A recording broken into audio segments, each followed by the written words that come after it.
আৰু উভতি আহিছে বিৰতিৰ পাছত আমি ইতিমধ্যে কৈছোৱে যে অখিল গগৈ গোচৰৰ শুনানি সম্পন্ন হৈছে 13 মাৰ্চ পৰ্যন্ত তেওঁক অন্তৰ্বৰ্তীকালীন জামিন পোৱা গৈছে আৰু উপস্থিত নাথাকিল অখিল গগৈ পক্ষৰ অধিবক্তা পিতৃ বিয়োগৰ বাবে উপস্থিত নাথাকিল অধিবক্তাগৰাকী পুনৰ এবাৰ কৈছো যে অখিল গগৈ গোচৰৰ শুনানি সম্পন্ন হৈছে সুপ্ৰিম কোৰ্টত আৰু অন্তৰ্বৰ্তীকালীন জামিন তেওঁ 13 মাৰ্চ পৰ্যন্ত পাইছে উপস্থিত নাথাকিল অখিল গগৈ পক্ষৰ অধিবক্তা পিতৃ বিয়োগৰ বাবে উপস্থিত নাথাকিল অধিবক্তাগৰাকী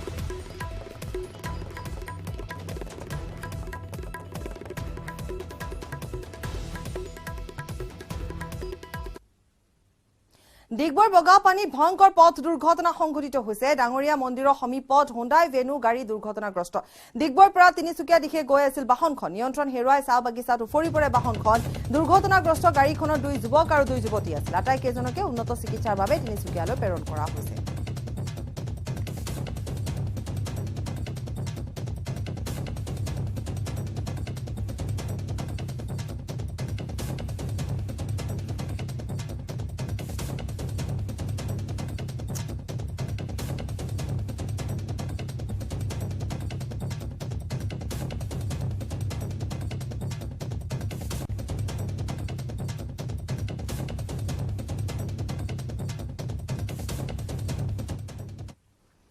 আৰু জিয়াধল নদীৰ প্লাৱনে অৰ্থাৎ বানপানীয়ে সুদীৰ্ঘ কেইবাটাও দশক ধৰি ধেমাজিবাসীক জ্বলাকলা খুৱাইছে বিগত বৰ্ষত বৰদলনিৰ বগলীজানৰ মথাউৰি ছিঙি নিয়াৰ ফলত হাহাকাৰ পৰিস্থিতিৰ সৃষ্টি হৈছিল নৈপৰীয়া ৰাইজৰ জলসম্পদ বিভাগে বগলীজানৰ চিঙা অংশ নিৰ্মাণৰ লগতে সোঁপাৰ আৰু বাওঁপাৰৰ কুমতীয়াৰ দুয়োপাৰৰ মথাউৰি সবলীকৰণ পুনৰ নিৰ্মাণ আৰু জিঅ' বেগেৰে ঠায়ে ঠায়ে প্ৰতিৰোধ ব্যৱস্থা শক্তিশালী কৰিবলৈ দুটা প্ৰতিষ্ঠানত 16 কোটি আৰু 16.5 কোটি টকা সৰ্বমুঠ 32.50 কোটি টকাৰ আবণ্টন দিছিল নাবাৰ্ডৰ জৰিয়তে ধেমাজি জলসম্পদ বিভাগৰ অধীনত নিৰ্মাণ হৈ থকা এই অভিলেখীয় আঁচনি দুখন ৰূপায়ণৰ ক্ষেত্ৰত কামৰ বেলিকা কিন্তু বহু আখোৱা ৰৈ যোৱাৰো ৰাইজে অভিযোগ উত্থাপন কৰিছে আগবঢ়াম মন বিকাশ বৰগোহাঁইৰ প্ৰতিবেদন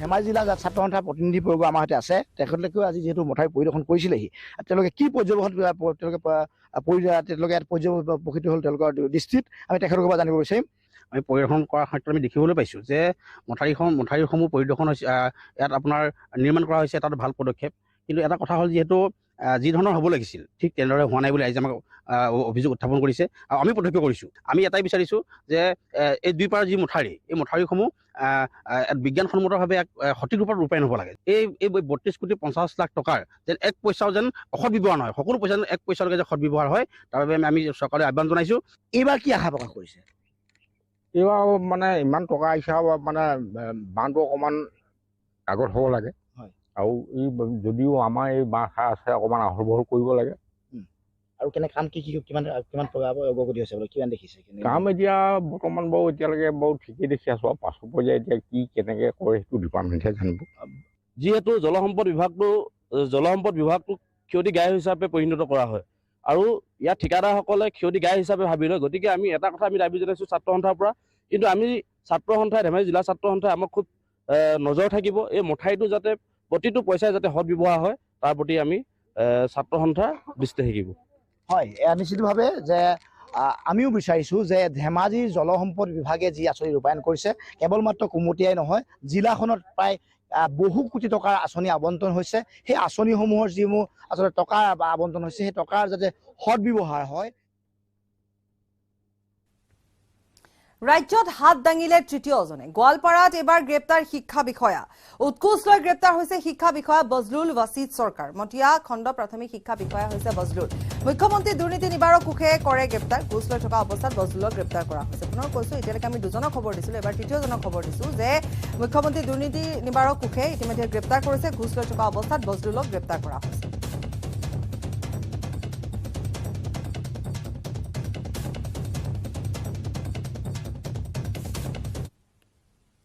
प्रतिमा भौमिक हब नेকি त्रिपुरार नतुन मुख्यमंत्री धानपुरर बीजेपी विधायिका प्रतिमा भौमिक सरलतार मूर्ति बीजेपी विधायिका प्रतिमा भौमिक सरलता सततार बारे त्रिपुरारबासीर हृदय जिनिसे प्रतिमा भौमिके केन्द्रीय मंत्रीर পৰা त्रिपुरार मुख्यमंत्री होৱাৰ दिखे এতিয়া আজিও তেওঁ চেণ্ডেল পিন্ধি ঘূৰা ফুৰা কৰে। চেণ্ডেল পিন্ধো বুলিয়ে মমতা বেনাৰ্জী মোৰ আদৰ্শ নহয় বুলিও তেওঁ উল্লেখ কৰে। ৰাজ্যখনৰ প্ৰথমগৰাকী মহিলা কেন্দ্ৰীয় মন্ত্ৰী ভৌমিক। অসমৰ সাংসদ কুইন ওঝাক মাতৃজ্ঞান কৰে ভৌমিকে। কুইন ওঝা মোৰ মাৰ দৰে, মই তেওঁৰ জীৰ দৰে। কুইন ওঝাই মোক বহু দামী শাৰী উপহাৰ দিছে। অৱশ্যে মই সেইবোৰ পিন্ধা নাই। মোৰ আৰু ত্ৰিপুৰাত বিজেপিৰ জয়ত অসমৰ বহু হাত আছে, কেন্দ্ৰীয় মন্ত্ৰীগৰাকীয়ে এইদৰে উল্লেখ কৰিলে। মানিক চৰকাৰৰ দুৰ্গক সহায় ধানপুৰত গেৰুৱা নিচান উৰুৱালে প্ৰতিমা ভৌমিকে। আগবঢ়াম ডেপুটি এডিটৰ নিলয় ভট্টাচাৰ্যৰ ৰিপৰ্ট।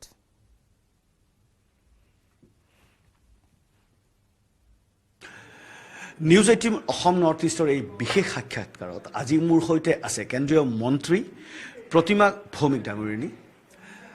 কেন্দ্ৰীয় মন্ত্ৰীতকৈ বেছি আজিৰ দিনত এই সময়ত ত্ৰিপুৰাৰ তেখেতৰ পৰিচয় এজন বিধায়ক হিচাপে, ধানপুৰৰ বিধায়ক। এনেকুৱা এটা সমষ্টি ধানপুৰ যি বিগত যেতিয়াৰ পৰা ৰাজ্যত CPIM চৰকাৰ আছিল তেতিয়াৰ পৰাই CPIMৰ গড় বুলি ক'ব পাৰি, চিটাডেল কৰিব বুলি ক'ব পাৰি। আৰু এইবাৰ প্ৰথমবাৰৰ বাবে CPIMৰ দিগ্গজ নেতা পূৰ্বৰ চাৰিবাৰৰ মুখ্যমন্ত্ৰী মানিক চৰকাৰ ডাঙৰীয়া তাৰ পৰা খেলা নাই। আৰু এইবাৰ বিজেপিৰ যদি জয় হৈছে বা বিপুল ভোট পাইছে ত্ৰিপুৰাত, তাৰ কিন্তু অকণমান শ্ৰেয় प्रतिमा भौमिक डांगोरी ले जाए। मुझे होते ऐसे प्रथमे पहले हिंदी से ही पूछता हूँ आपको। सबसे पहले तो बहुत बधाई। बीजेपी की जीत के पीछे कहीं ना कहीं बताया जाता है कि आपका भी बहुत बड़ा हाथ है त्रिपुरा में। और सबसे बड़ी बात, जो बीजेपी या त्रिपुरा CPIM कभी ना सोच सके कि ऐसा बात हो सकेगा कि कभी मनिक सरकार का जो गढ़ है वहाँ पे इतने मार्जिन में बीजेपी जीत के आएगी, और वो भी एक महिला कैंडिडेट वहाँ से जीत के आएगी। तो इस जीत के बारे में पहले क्या कहना चाहिए? वो जीत माननीय प्रधानमंत्री नरेंद्र मोदी जी का जो विकास मुखी जो सरकार है वो उसका जीत है। माननीय प्रधानमंत्री जी का जो सबका साथ सबका विकास था उसका जीत है। और खास करके जो धनपुर का विषय है वो सच्चाई है। 50 ईयर्स से वो CPM का घर है। बिना डेवलपमेंट करके कैसे राज कर सकते हैं वो एग्जाम्पल धनपुर है। तो मैं 98 में भी पहले वहाँ पे लड़ी थी, और मानिक सरकार जो 4 बार का CM थे उन्होंने भी वहाँ से लड़के ही CM बने, अपोजिशन लीडर बने। तो इस बार उन लोगों का जो स्वाभिमान था CPM का, जो एक एलिट सीट था उनका, धनपुर का लोगों ने वो उम्मीद को तोड़ा है। धनपुर का लोगों ने हिम्मत दिखाया है और धनपुर का लोगों ने मोदी जी के साथ जाने का निर्णय किया है। तो जीत धनपुर का जनता का जीत है और मोदी जी का जीत है। मतलब ये इतना एक CPM का इतना बड़ा एक गढ़ है, तो उसको तोड़ने में क्या स्पेशल स्ट्रैटेजी करना पड़ा आपको? आप वैसे भी बहुत सादगी आप मेंटेन करती है, बहुत आम आदमी जैसा आपका लुक है, तो सबके साथ मिलने मिलाने में आपको सुविधा हो ही जाता है। लेकिन उस गढ़ को तोड़ने के लिए आपको क्या एक्स्ट्रा क्या करना पड़ा कि ये इस वजह से पहले तो CPM का गढ़, दूसरा मानिक सरकार का भेटी को तोड़ना है? देखिए, पिछले 5 साल पहले भी मैं कैंडिडेट थी उसकी। वहाँ के लोगों को जान पहचान तो है, मैं वहाँ की बेटी हूँ, वहाँ का लोकल हूँ, मैं धनपुर का ही हूँ। तो इस बार CPM ने पिछले 50 ईयर्स में फर्स्ट टाइम उन लोगों ने भी लोकल कैंडिडेट को खड़ा किया है। मैं सबसे जो CPM का लोकल कैंडिडेट का जो एरिया है वहाँ पे भी हम लोगों ने लीड किया है। तो इस बार सबसे धनपुर का जनता कुछ रिकॉग्नाइज चाहते हैं। मतलब मैं भी थी, ऐसे लगता है उसको सबके साथ रिलेशन तो है, लेकिन उन लोग के आत्मविश्वास ही ज़्यादा है। जिसको साथ जाने से उसको ज़्यादा फायदा होगा, ज़्यादा रिकॉग्नाइज मिलता है होगा, ऐसा लोगों को वो पसंद करते हैं। मेरे को ऐसा लगा धनपुर को देख के। पहले समोद चौधरी थे, उन्होंने होम मिनिस्टर भी हुआ करते थे त्रिपुरा का, हेल्थ मिनिस्टर भी थे, उसके बाद चीफ मिनिस्टर रहे त्रिपुरा का, धनपुर से ही है। तो धनपुर का लोग लीडर बनाते हैं, तो उसका एक अलग सा खासियत है धनपुर का। मिट्टी का ही शायद कुछ। धनपुर वाले तो सेंट्रल मिनिस्टर भी बनाया। तो सबसे बड़ा चीज है जो 98 में सपना देखता था धनपुर से विधायक बनेंगे, वो सपना को लोगों ने साकार किया। গহপুৰ দুবিয়াৰ স্নিগ্ধা গোস্বামীৰ কৰ্মস্পৃহা নিজ ঘৰতে উৎপাদন কৰিছে কেঁচুসাৰ বজাৰৰ ৰাসায়নিক সাৰ মানৱ দেহৰ বাবে যিহেতু ক্ষতিকাৰক সেয়ে গহপুৰৰ ৰাইজে যাতে শাক পাচলি খেতিপথাৰত কেঁচুসাৰ প্ৰয়োগ কৰিব পাৰে তাৰ চিন্তাৰ লগতে স্বাৱলম্বিতাৰ দিশটোৰ ওপৰত গুৰুত্ব প্ৰদান কৰে স্নিগ্ধাই কেঁচুসাৰ উৎপাদনত ব্যস্ত হৈ পৰিছে স্নিগ্ধা গোস্বামী বিশ্বনাথ কৃষি মহাবিদ্যালয়ৰ প্ৰশিক্ষণ গ্ৰহণ কৰি এই পদক্ষেপ হাতত লয় মহিলাগৰাকীয়ে গোবৰ কলগছ ইত্যাদি ব্যৱহাৰ কৰি উন্নত প্ৰজাতিৰ কেঁচু ক্ৰয় কৰি এই কেঁচুসাৰ নিৰ্মাণ কৰিব পাৰি স্নিগ্ধা গোস্বামীয়ে প্ৰতি কিলো কেঁচুসাৰ 20 পৰা 25 টকাত বিক্ৰী কৰিবলৈ সাজু হৈছে উল্লেখযোগ্য যে উক্ত অঞ্চলৰ বহু মহিলাক এতিয়া স্নিগ্ধা গোস্বামীয়ে কেঁচুসাৰ উৎপাদনৰ বাবে প্ৰশিক্ষণ প্ৰদান কৰি আহিছে আগ্ৰহম প্ৰলাপ ফুকনৰ ৰিপৰ্ট এইটো আপোনাৰ পৰা জানিব বিচাৰিছো কেঁচুসাৰ কেনেদৰে প্ৰয়োগ কৰে প্ৰস্তুত কেনেদৰে কৰে কেঁচুসাৰ প্ৰস্তুত কৰিবৰ কাৰণে আমি ঘৰতে পাব পৰা সহজলভ্য আমি তিনিবিধ বস্তু আমি ল'ব লাগিব ইয়াৰ ভিতৰত হৈছে প্ৰথমে আপুনি কলগছ আৰু আমি যিবিধ মানে কেঁচুৰে আমি এই সাৰটো প্ৰস্তুত কৰিম সেই কেঁচুটোৰ কাৰণে আমাক আঠিয়া কলগছ লাগিব আৰু লগতে আপোনাৰ বাৰীৰ চুকতে পোৱা আমাৰ মেটেকা আৰু গোবৰ সাৰ এই তিনিটাৰ মিশ্ৰণেৰে আমি এই কেঁচু সাৰটো প্ৰস্তুত কৰোঁ আপোনাৰ শাক পাচলিৰ বা ফল মূলৰ পৰা সকলোতে দিব পাৰে আৰু চাহ বাগানবিলাকতো ইয়াৰ খুব চাহিদা বেছি আৰু এই ক্ষেত্ৰত মানে আমাৰ PHC ডিপাৰ্টমেণ্টৰ কেইবাগৰাকীও বিশিষ্ট ব্যক্তি লগতে আমাৰ এগ্ৰিকালচাৰ মহাবিদ্যালয়ৰ আমাৰ চিফ চাইণ্টিষ্ট পল্লৱ শৰ্মা ডাঙৰীয়াই যথেষ্ট মোক সহায় সহযোগিতা কৰিছে আৰু তেওঁলোকৰ দিহা পৰামৰ্শ মতেই মই এইবাৰ 4 নম্বৰটো টেংকি মই কাম আৰম্ভ কৰিছোঁ এইখিনি ইয়াত সজি মিশ্ৰণ কৰিলে তাৰ পাছত কেনেদৰে কি কেঁচুসাৰটো উৎপন্ন হ'বলৈ কেনেকুৱা কি অকমান কওকচোন আপোনাৰ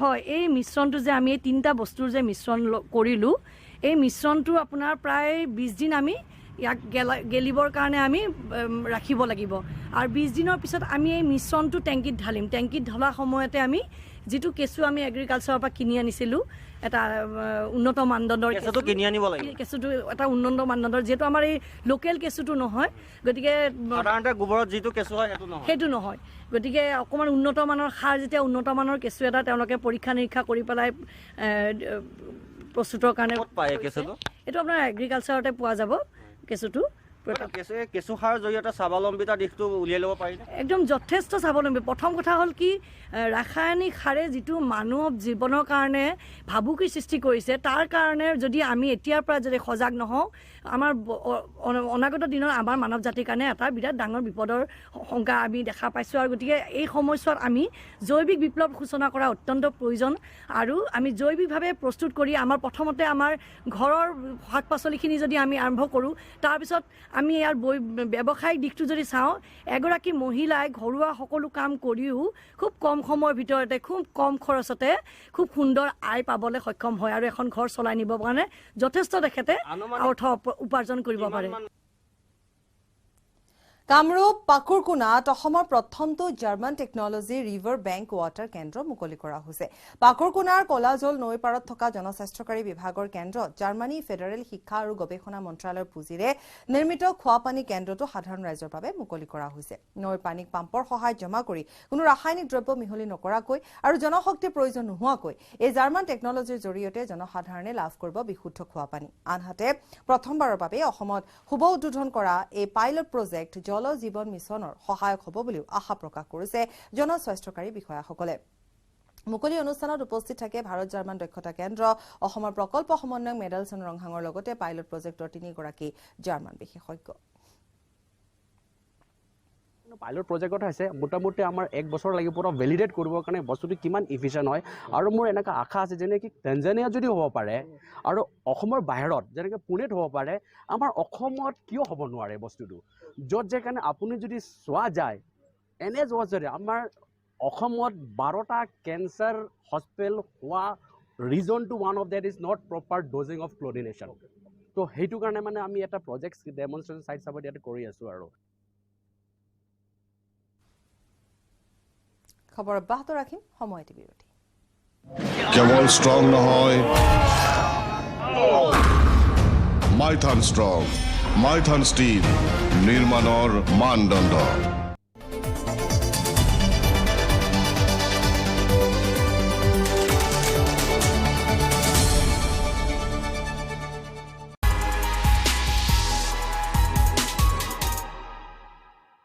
जन औषधि केंद्रों पर मिलने वाली दवाओं की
বিশিষ্ট নৃত্যশিল্পী ৰুবি বৰা বৰদলৈ দুৰ্ঘটনাগ্ৰস্ত হৈছে বাহন।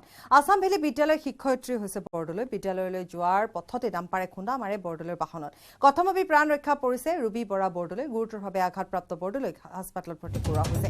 সংগীত শিল্পী পংকজ বৰদলৈৰ পত্নী হৈছে ৰুবি বৰা বৰদলৈ। পুনৰ এবাৰ কৈছো, বিশিষ্ট নৃত্যশিল্পী ৰুবি বৰা বৰদলৈ বাহন দুৰ্ঘটনাগ্ৰস্ত। আছাম ভেলী বিদ্যালয়ৰ শিক্ষয়িত্ৰী তেওঁ আৰু বিদ্যালয়লৈ যোৱাৰ পথত ডাম্পাৰে খুন্দা মাৰে বৰদলৈৰ বাহনত। কথমপি প্ৰাণ ৰক্ষা পৰিছে ৰুবি বৰা বৰদলৈ আৰু গুৰুতৰভাৱে তেওঁ আঘাতপ্ৰাপ্ত হৈছে। তেওঁক ইতিমধ্যে হাস্পাতাললৈ প্ৰেৰণ কৰা হৈছে। সংগীত শিল্পী পংকজ বৰদলৈৰ পত্নী হৈছে ৰুবি বৰা বৰদলৈ, এগৰাকী নৃত্যশিল্পী, এগৰাকী তেওঁ যিহেতু শিক্ষয়িত্ৰী, তেওঁ এগৰাকী শিক্ষয়িত্ৰী আৰু গুৰুতৰভাৱে আঘাতপ্ৰাপ্ত বৰদলৈক ইতিমধ্যে চিকিৎসালয়ত ভৰ্তি কৰোৱা হৈছে। কিন্তু কথমপি তেওঁ প্ৰাণ ৰক্ষা পৰিছে।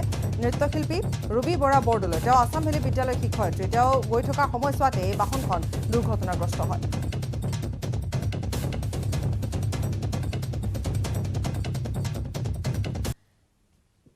ত্ৰিপুৰাত নিৰ্বাচনোত্তৰ হিংসা। ধৰ্মনগৰত চৰকাৰী কাৰ্যালয়ত অগ্নিসংযোগ দুৰ্বৃত্তৰ।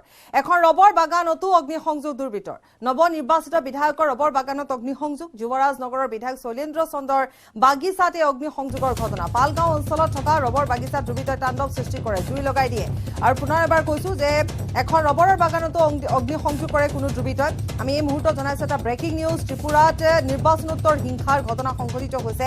ধৰ্মনগৰৰ চৰকাৰী কাৰ্যালয়ত অগ্নিসংযোগ কৰে কোনো দুৰ্বৃত্তই, এখন ৰবৰ বাগানতো অগ্নিসংযোগ কৰে।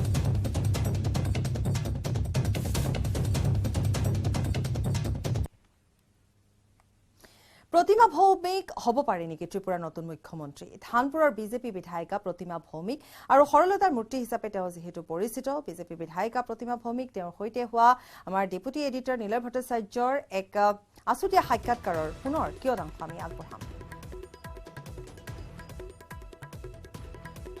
बीजेपी की जीत के पीछे कहीं ना कहीं बताया जाता है कि आपका भी बहुत बड़ा हाथ है त्रिपुरा में। और सबसे बड़ी बात, जो बीजेपी या त्रिपुरा सीपीआईएम कभी ना सोच सके कि ऐसा बात हो सकेगा कि कभी मणिक सरकार का जो गढ़ है वहाँ पे इतने मार्जिन में बीजेपी जीत के आएगी और वो भी एक महिला कैंडिडेट वहाँ से जीत के आएगी। तो इस जीत के बारे में पहले क्या कहना चाहिए? वो जीत माननीय प्रधानमंत्री नरेंद्र मोदी जी का जो विकास मुख्य जो सरकार है वो उसका जीत है। माननीय प्रधानमंत्री जी का जो सबका साथ सबका विकास था उसका जीत है। और खास करके जो धनपुर का विषय है वो सच्चाई है। 50 ईयर्स से वो सीपीएम का घर है। बिना डेवलपमेंट करके कैसे राज कर सकते हैं वो एग्जाम्पल धनपुर है। तो मैं 98 में भी पहले वहाँ पे लड़ी थी और मानिक सरकार जो 4 बार का सीएम थे उन्होंने भी वहाँ से लड़के ही सीएम बने, अपोजिशन लीडर बने। तो इस बार उन लोगों का जो स्वाभिमान था सीपीएम का, जो एक एलिट सीट था उनका, धनपुर का लोगों ने वो मीत को तोड़ा है। धनपुर का लोगों ने हिम्मत दिखाया है और धनपुर का लोगों ने मोदी जी के साथ जाने का निर्णय किया है। तो जीत धनपुर का जनता का जीत है और मोदी जी का जीत है। लेकिन उस गढ़ को तोड़ने के लिए आपको क्या एक्स्ट्रा एक्स्ट्रा क्या करना पड़ा कि ये इस वजह से पहले तो सीपीएम का गढ़, दूसरा मानिक सरकार का भेटी को तोड़ना है? देखिए पिछले 5 साल पहले भी मैं कैंडिडेट थी उसकी। वहाँ के लोगों को जान पहचान तो है, मैं वहाँ की बेटी हूँ, वहाँ का लोकल हूँ, मैं धनपुर का ही हूँ। तो इस बार सीपीएम ने पिछले 50 ईयर्स में फर्स्ट टाइम उन लोगों ने भी लोकल कैंडिडेट को खड़ा किया है। मैं सबसे जो सीपीएम का लोकल कैंडिडेट का जो एरिया है वहाँ पे भी हम लोगों ने लीड किया है। तो इस बार सबसे धनपुर का जनता को से रिकॉग्नाइज जाते हैं, तो धनपुर का लोग लीडर बनाते हैं। तो उसका एक अलग सा खासियत है धनपुर का, मिट्टी का ही शायद कुछ। धनपुर वाले तो सेंट्रल मिनिस्टर भी बनाया, सेंट्रल मिनिस्टर भी बनाया। तो सबसे बड़ा चीज़ है जो 98 में सपना देखता था धनपुर से विधायक बनेंगे, वो सपना को लोगों ने साकार किया और एमपी के नाते धनपुर में काम करने का कोशिश किया। लोगों को कॉन्फिडेंस आया, उसका बेटी उसका बहन डेवलप कर सकते हैं मोदी जी की लीडरशिप में।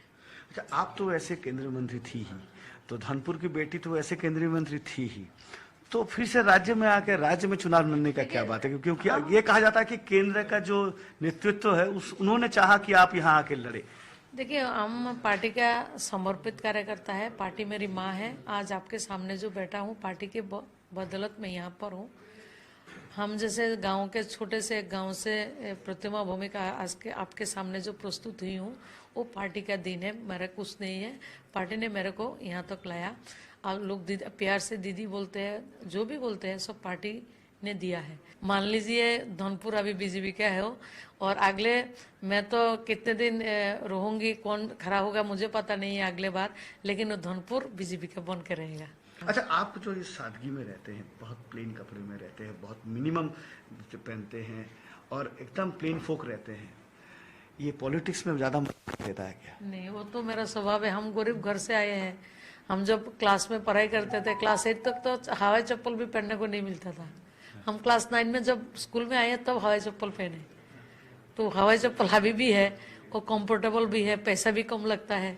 भाई बहन 4 है, हम सबसे बड़ा है। तो हम किसान परिवार से है, खेती बाड़ी करते खाते हैं। जो खेती बाड़ी करते हैं, जो किसान है, हमारे पास वो कैश जो है ना, वो पैसा नहीं रहते। हमारे पास खाने पीने का कमी नहीं रहते, लेकिन पूरा लिक्विड मनी वो हमारे पास नहीं रहते। तो इसी से जिंदगी शुरू हुआ। तो अभी भी किसानी है, तो ऐसे रहने में अच्छा लगता है। হাওয়াই চপ্পলের রাজনীতিতে কিন্তু মানে এটা খুব খুব দমদার রাজনীতি। হাওয়াই চপ্পল পরে অনেক মানুষই আজকে রাজ্যের মুখ্যমন্ত্রী আর অনেক জায়গাতে এমএলএও আছে। হাওয়াই চপ্পলটা ছাড়লে মনে হয় পরিচয় চলে যাবে। না, আমি ওনাকে দেখে সেটা হাওয়াই চপ্পল পরিনি। এটা আমার গ্রাম থেকে এসেছি, ওনারটা ওনার কাছে, তো আমারটা আমার কাছে। ওনাকে আমি কপি করে করিনি। এটা আমার যে পারিপার্শ্বিক স্থিতি আমাদের, সেটা আমাকে করেছে আর আমি মন থেকে সেটা করি। এটা কোনো স্ট্যাটাস সিম্বল বা কোনো কিছু স্টান্ট করার জন্য কিছু করছি না। इस जीत का श्रेय असम को भी है। असम का हमारा जितने कार्यकर्ता है, आपकी माध्यम से जो हम लोगों को प्यार करते हैं, सबको हमारी तरफ से नमस्कार, अभिनंदन, शुभेच्छा, प्रणाम। ये जो पूछ ही रहे थे, तब क्वीन ओझा के साथ आपका क्या रिलेशन है? माँ बेटी का रिलेशन है। माँ बेटी का रिलेशन है। कौन माँ को बेटी? मैं बेटी हूँ, माँ है। तो पॉलिटिकल गाइडेंस देती है कि नहीं? नहीं, वो तो है ही है, आशीर्वाद है उनके। बहुत प्यार करते हैं। সাংসদ কুইন ওঝা বাইদেউক মা বুলি মাতে আৰু কুইন ওঝা বাইদেউ তেখেতক ছোৱালী হিচাপে গণ্য কৰে। তেখেতে কুইন ওঝা বাইদেউ এবাৰ কৈছিলে যে তেখেতক যদি দামী দামী শাৰীও দিয়ে, শাৰী আলমাৰীত থৈ দিয়ে আৰু সেই শাৰী নিপিন্ধে বোলে। এইবাৰ আশা কৰিছে যদি কিবা এটা ভাল পদত তেখেতে যায়, সেই কুইন ওঝা বাইদেউ দিয়া শাৰী পিন্ধি তেখেতে সেই তালৈকে যাব বুলি। কেমেৰা পাৰ্চন সঞ্জয় বৰাৰ সৈতে মই Niloy Bhattacharya, news 18 Assam North East. Jamuguri হাটত এতিয়া 12 চহৰীয়া ভাওনাৰ বতৰ। অহা 6 মাৰ্চৰ পৰা 9 মাৰ্চলৈ 4দিনীয়া কাৰ্যসূচীৰে অনুষ্ঠিত হ'বলগীয়া ঐতিহ্যমণ্ডিত 12 চহৰীয়া ভাওনা মহোৎসৱৰ বাবে জামুগুৰিয়া ৰাইজৰ এতিয়া যুদ্ধকালীন প্ৰস্তুতি। ভাওনা মহোৎসৱত 21 খলাত অনুষ্ঠিত হ'বলগীয়া 42খন ভাওনাৰ কেইবা শতাধিক ভাৱৰীয়াৰ বাবে এতিয়া গাঁৱে গাঁৱে যুৱকসকল ব্যস্ত হৈ পৰিছে ধনু, কাৰ, গদাকে ধৰি যুদ্ধৰ সামগ্ৰী তৈয়াৰ কৰাত। আগবঢ়াম তুষাৰ হাজৰিকাৰ প্ৰতিবেদন। তুষাৰ হাজৰিকাৰ প্ৰতিবেদন আগবঢ়াই বাতৰিৰ পৰা বিদায় লৈছো। নমস্কাৰ। হয়, অহা 6 মাৰ্চৰ পৰা অনুষ্ঠিত হ'ব জামুগুৰি হাটৰ ঐতিহাসিক 12 চহৰীয়া ভাওনা। আৰু 12 চহৰীয়া ভাওনা এইবুলি আচলতে 21খনকৈ খোলাত দুদিনত 42খন ভাওনা অনুষ্ঠিত হ'ব। আৰু 42খন ভাওনাত যিসকল আচলতে ভাৱৰীয়া অংশগ্ৰহণ কৰিব, সেইসকলৰ বাবে যিসমূহ প্ৰয়োজনীয় অস্ত্ৰ শস্ত্ৰ, সেই অস্ত্ৰ শস্ত্ৰসমূহ জামুগুৰি হাটৰ এতিয়া গাঁৱে গাঁৱে তৈয়াৰ কৰি থকা হৈছে। আৰু এই মুহূৰ্তত মই উপস্থিত আছোঁ কোচগাঁৱত। আৰু কোচগাঁৱৰ মানিক শইকীয়াই ইতিমধ্যে ইয়াত আচলতে যিসমূহ অস্ত্ৰ শস্ত্ৰ, ধনু, কাৰ, গদা, জাতি, সেইসমূহ আচলতে ইয়াত নিৰ্মাণ কৰি আছে। আৰু ক'ব লাগিব যে অহা 6 মাৰ্চৰ পৰা এই 12 চহৰীয়া ভাওনা অনুষ্ঠিত হ'ব। আৰু তাৰ পূৰ্বে এতিয়া দেখিবলৈ পোৱা গৈছে যে গাঁৱে গাঁৱে এতিয়া ব্যস্ত হৈ পৰিছে জামুগুৰিয়া ৰাইজ। আৰু আমি এই দৃশ্যসমূহ দেখুৱাইছোঁ। ইয়াত এনেধৰণেই আচলতে যিসমূহ ভাওনাৰ বাবে প্ৰয়োজনীয়, ভাৱৰীয়াৰ বাবে প্ৰয়োজনীয় যিসমূহ সামগ্ৰী, সেই সামগ্ৰীসমূহ তৈয়াৰ কৰি থকা হৈছে। এয়া হৈছে জাঠি, গদা, ধনু, কাঁড় আদি কৰি বিভিন্ন ধৰণৰ সামগ্ৰী যিসমূহ ভাৱৰীয়াসকলে ব্যৱহাৰ কৰিব, সেইসমূহ আচলতে ইয়াত এনেধৰণে এয়া তৈয়াৰ কৰি থকা হৈছে। আৰু ইয়াৰ দৃশ্যসমূহ আমি দেখুৱাই আছোঁ। এয়া জামুগুৰি হাটৰ পৰা আমি কথা পাতিবলৈ যত্ন কৰিম। ইয়াত মানিক শইকীয়া আছে, মই আপোনাৰ কাষলৈ আহিছোঁ। কি কি তৈয়াৰ কৰিছে এবাৰ? মই ধেনুটম, জাঠি, গদা, আকৌ ঢাল, ডিগাৰ, অন্যান্য মানে আৰু পাইতলা মই মানে বনাই আছোঁ, কিন্তু বৰ্তমান হোৱা নাই, কাইলৈহে হ'ব মানে। প্ৰায় এতিয়া 80জন ভাৱৰীয়া জগাৰ পৰা হৈ গ'ল, আৰু এই কেইদিনত মই 50জনৰ অধিক মানে অস্ত্ৰ শস্ত্ৰ বনাম মই। প্ৰতিখন গাঁৱতে নিশ্চয় এনেধৰণে ৰাইজ লাগি আছে হয়। আৰু মোৰ লগত দাদাই সহায় কৰে, মোৰ দীপেন শইকীয়াই।